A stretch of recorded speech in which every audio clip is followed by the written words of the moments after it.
Prince William and their royal family are key when it comes to diplomacy around the world. And we know that Prince William has got a good relationship with Donald Trump.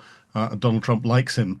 And therefore, behind closed doors, and it will never be admitted if there's anything that Prince William can do to try and facilitate Donald Trump talking to the right people, that will happen. He represents the king. The king is the head of state, and it's right and proper that the head of state gets involved in things that the UK, from a state perspective, are interested in.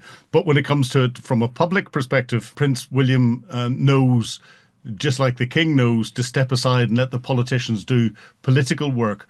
And that's why he let Keir Starmer and Francois Macron step in. But of course, I've seen reports that lip readers, whenever Macron came in as Trump met Zelensky, lip readers say that Trump said to Macron, "You're not supposed to be here," and effectively pushed him away from the bilateral chat. And it was only after Macron came in, looking at the pictures, and these could be out of sequence, that Keir Starmer came in.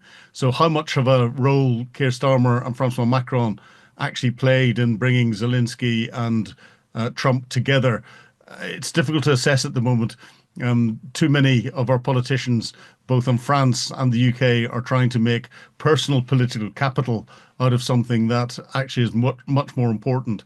It's important that Zelensky and Trump get to sit down, and anything that will allow movement towards the ending of this horrific conflict can only be a good thing.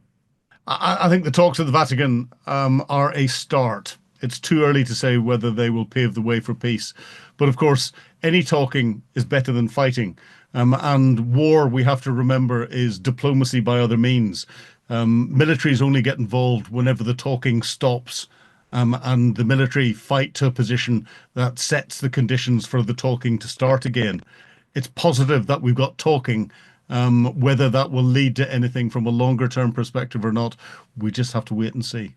Putin should be very concerned about the meeting at the Vatican, because, of course, only a few days beforehand, he'd got the US Special Representative Steve Witkoff had come in, and Witkoff he was controlling. Witkoff was coming out with the Kremlin's line all of the time, and he will clearly have briefed Donald Trump before Trump went off to the Vatican. But it seems that this meeting between Trump and Zelensky has undone anything that Witkoff will have said, because Trump has come out and called out Putin and been more supportive of Zelensky.